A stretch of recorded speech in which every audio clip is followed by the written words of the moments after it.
Hi everybody, my name is Shannon. Welcome to my channel, Another Yarn.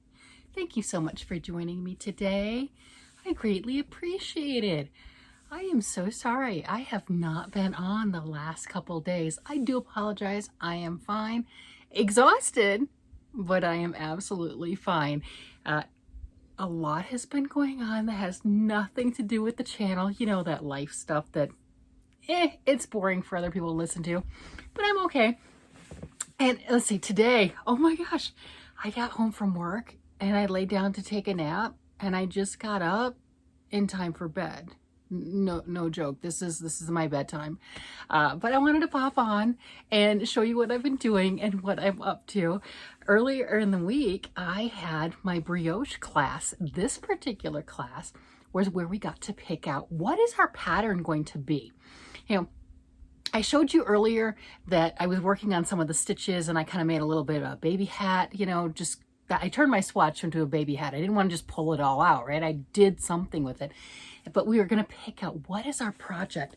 And we have the Nancy Marchant knitting book, right? And there's gorgeous patterns in here and there's so much stuff that we could pick anything that we wanted to. I mean, that one on the cover is gorgeous too. And I know you've been watching, and my brain is one of the reasons why I haven't been here, right? Is I have been just on autopilot mode. There's so much going on. There's whatever. Like I said, I just took, my husband's amazing. I'm just going to throw that out there. I think I took a 6-hour nap. I told you it's bedtime. I came home and went to sleep. It is literally bedtime. So he's amazing. He let me sleep. He knew I needed this. My body finally said enough. Things going on. For those that have been around for a while, you know my puppy, he's 2 years old. He's a Shiba. He's feral. He really is.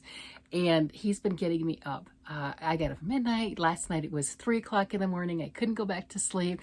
You know, life, right? I mean, just life.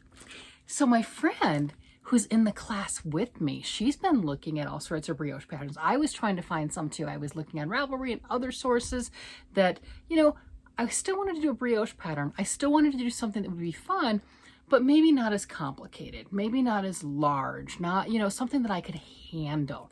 And she knocked it out of the park. I will go ahead and link this one down below. This is a free pattern on, you know, that's available. Look at that. So you got the hat and the cowl, and we're both ending up, we're making the cowl, right? But isn't that pretty? It's like, okay, I can do that. That's 96 stitches. All right. It says using size 4 needles, 96 inches with worsted weight yarn. That sounds a little small needle wise to me, but I'll go with it. I got this, right? Whatever. It'll fit someone, you know. And then you're supposed to do a gauge swatch. No, I ain't doing a gauge swatch. Are you crazy? No. I'm like, no, I'm not doing that. So it was fun. We were at the store and we got to pick out what color yarns and what yarns we wanted to use. And, you know, I'm a little contrarian. These are both Brioche. Yeah, these are Brioche yarns. Here's my pick. Yeah, look. Okay, so I got 2 different types of Brioche yarns, right?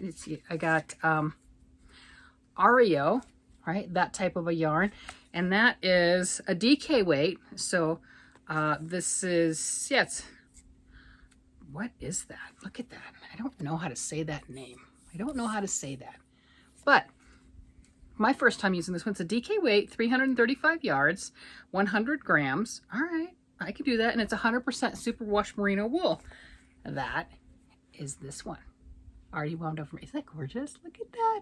I loved that. It's got my color in it, right? It's the blues and everything, but it has that golden color that mustardy thing speckled in there that I love so much. So that one I was immediately drawn to, and I wanted a wow pop color to go with it. And I got the Malabrigo Rios, which is a pure merino superwash, approximately 210 yards, 100 grams, made in Peru. And I got the fuchsia color. Look at that. So I had those would be wonderful. So I've got a DK weight with the worsted weight. I'll make it work, right? We can mix. There was a more a pinky purple that I could have gotten the same exact weight, but man, that right there, I thought that popped. So I went ahead in the class, did I just drop it? Of course I did. Went ahead in the class and I cast on the 96 stitches. Do I have one of those needle thingies here? One of those, oh, hey, I have this. I said, this is a long cable. What I'm looking for was one of those try-on cords so then I can go ahead and, yeah, I guess I don't have a try-on cord right now.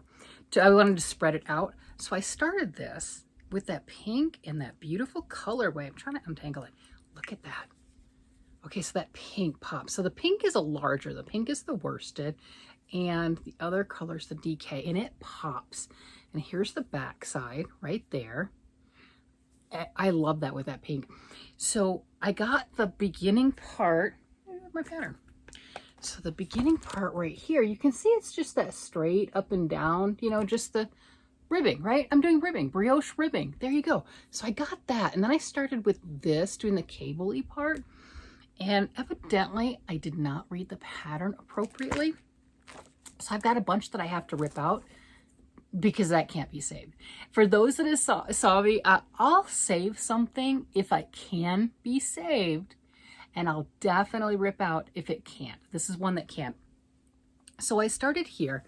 And you see how I've done this, right? That's some changing stitches and everything, and kind of like, oh, I'm going to do that cable thing. Well, yes, that's what I thought too. And then I did the next couple rows plain like it was saying, or like what I thought it said. Each one of those that I did, I turned 3 stitches into 1 stitch. Okay, for the people who are intelligent amongst this group, you will notice if you change 3 stitches into 1 stitch, you are decreasing. So I started with 96 stitches. And then every time I did that, I decreased 2 stitches. I don't have 96 stitches any longer. If I continue like that, it's going to be a hat. That's not what I'm following, right? So I instead of catching it right here, I did a couple more rows on it, and I started to do the next patterning row and realized, I'm like, hey, my straight up and down lines, which are supposed to be right here, I'm decreasing on top of.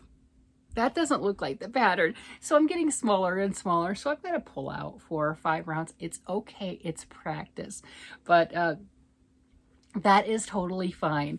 And either I just pull it off the needles and pull the complete thing out and rework it completely, or those of us that know, I have to go 1 stitch at a time and unknit, because I didn't put any lifelines in, because why would I put a lifeline in, right? And if you're not aware, a lifeline is just, you're stringing a piece of thread through all of your live needles on a row that you know you've done properly, or you think you've done properly. And if you make any mistakes that are farther than that, you can pull your needles out, you can unravel it to that point and put your needles back in to that line right there. So you don't have to go 1 stitch at a time. So it's not a big deal, but that's where I'm at with this. I'm like, oh man, I just want it easy. I want my comfort knitting and crocheting. I was so thrilled, because that's been my mind, that I got that ribbing done. I was so proud of myself. But yeah, you can see that. You can see right there that that's a decrease. I did a couple decreases, and then I worked even, and then I did some decreases. It's not 96 stitches anymore. So, you know, if it does fit over your head, it's going to choke you. Yeah, that's where I'm at. So what do you think, though, of the colors? Let me know. Do you like that? Does that pop? Because I also got, because I couldn't make up my mind, look at this. This is a beautiful, look at that fuzzy white. Isn't that gorgeous? This is Lang Enya.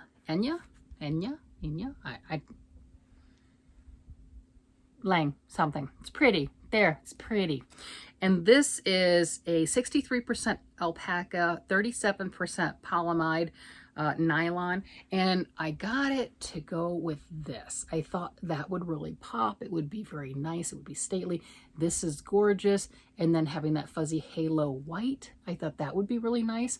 I have enough yarn I think, and if I don't, I know where to get it, right? Go back to the local yarn store. Got it. But with this one, how much is in this? This is 50 grams, 150 meters. Okay, plenty of yardage. So this would go for one cowl or hat, pretty sure with what the pattern was saying. This has 335 yards.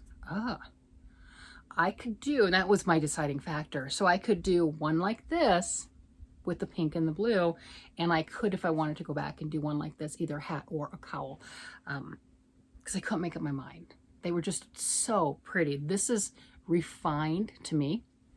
Look at that. That to me is just a refined, beautiful, pretty, gorgeous, stately colors. This one is, oh, dropping my stuff. That's all right. It's yarn. It's okay. It won't break. This to me is a wow. Smack you in the face, just pop. And having done that few rounds, I think that's gorgeous. And I think either one would be stunning. Now I'm kind of excited to go ahead and unknit those and then reread the pattern and realize what I did wrong and then how to fix that. Because this one, you know, yeah, it does say that it's a decrease, but what did I do? I obviously didn't do the yarn overs where I was supposed to, right? I read the yarn over as like a hooded stitch for brioche. Did my decreases and didn't do the increases, so it's fine. We all make mistakes. It's no big deal. This is practice. I'll unknit it and do it again and get it right, because right now it would choke someone. So let me know what you would do color-wise. Yeah, would you go ahead and make two? Did I pick the right one doing the blue and the pink? Should I have gone for the stately, gorgeous with this fuzzy white alpaca blend? I mean, look at that. You can see the fuzz. You can see that halo, you know, and I mean, they both called to me, obviously, so I got all three. I mean, what are you gonna do? You just have to, right? I mean, that's just how that works. All right, everybody, I'm going to go ahead and let you guys go. Thank you for everybody that was praying for me. Trust me, I felt it, and I greatly appreciate it. Prayer was definitely utilized, not by just people that watch this. There was a lot of prayer going on, and it is amazing. God is amazing, and the results are definitely evident. You guys have a great day, night, evening, whatever it happens to be, and I will talk to you again later. Bye-bye.